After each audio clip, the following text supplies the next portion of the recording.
Bonjour, vous écoutez l'épisode 33 de la saison 2 du podcast Revue et Corrigé. Cet épisode est tiré d'un billet du blog publié le 3 novembre et s'intitule « La semaine de tous les dangers ». Le réveil risque d'être rude mercredi. Normalement, vous me lisez ou m'écoutez le jour même de la publication du billet ou du podcast.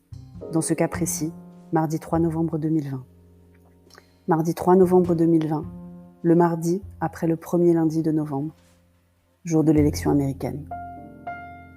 La proportion de vote par correspondance est telle qu'elle atteignait déjà lundi soir les 2/3 du nombre de votants de 2016. Or, tous les sondages annoncent une participation record.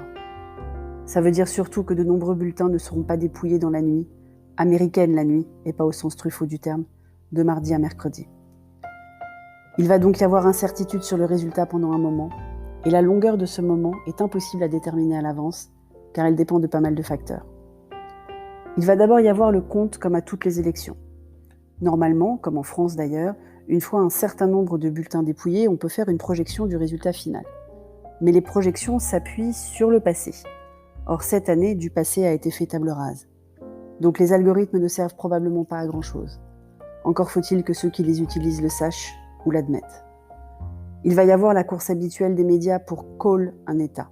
Parce qu'aux US, pays au suffrage indirect, notion à laquelle je n'avais pas du tout compris avant que de vivre la réélection de Clinton en 1996 sur place, aux États-Unis, on se fiche un peu de la voix du peuple en fait. Berceau de la démocratie, soi-disant. C'est pour cela que chaque État compte, et le nombre total ne compte pas. Hillary avait gagné le popular vote, donc dans un système au suffrage direct, elle aurait été élue. Mais non. Il y a les États clés, avec beaucoup de voix, les swing states, ceux dont on ne sait pas pour qui ils vont voter à l'avance, au sein de ces swing states, les counties. Bref, je ne suis pas Thomas Negaroff ni Corentin Cellier, mais c'est compliqué déjà quand tous les bulletins sont comptés en même temps. Enfin, en même temps, c'est pas tout à fait vrai, parce que pendant que les États de l'Est sont décomptés et les résultats publiés, les États de l'Ouest votent encore, décalage horaire oblige. Choquant pour un Français ? Certes, mais moins que la pub à la télé pour un candidat. Ils ne connaissent le respect du temps de parole que pendant les débats. La grande question qui va se poser quand même, c'est jusqu'où vont aller les probables plaintes déposées par un camp ou un autre pour arrêter la prise en compte des bulletins arrivés par mail. Enfin, quand je dis par un camp ou un autre, je doute que ça vienne des démocrates, mais on ne sait jamais. Les Américains adorent porter plainte. Gore a perdu comme ça. Si le perdant d'un procès sur ce sujet n'est pas satisfait du résultat, il fera appel. Puis à nouveau appel, et ainsi de suite, jusqu'à ce que le cas puisse se retrouver devant la Cour suprême, dont le jugement aura des répercussions sur les autres plaintes en cours dans d'autres États le cas échéant. Et on sait à peu près à qui la Cour suprême donnera raison. Mais il se peut que cette stratégie n'aboutisse pas à temps. En effet, si le 6 janvier il n'y a pas encore de vainqueur officiel, alors si j'ai bien tout compris et rien n'est moins sûr, le Parlement doit trancher. Et là ça se corse.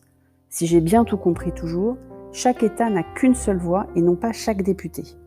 Et on parle de l'ancien Parlement, celui de maintenant, en fait. Pas celui qui sera élu mardi 3 novembre aussi, puisqu'un tiers des députés est renouvelé en même temps que l'élection présidentielle, avec les mêmes sujets de décompte des votes.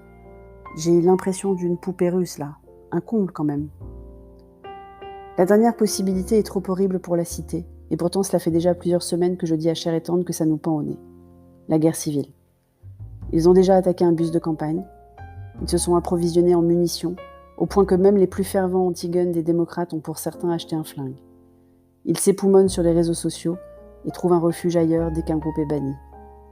2020, Annus Horribilis. Merci de m'avoir écouté. Si vous écoutez sur Apple, surtout laissez un commentaire avec vos 5 étoiles, et sur toutes les plateformes de balado-diffusion, abonnez-vous et partagez. À bientôt.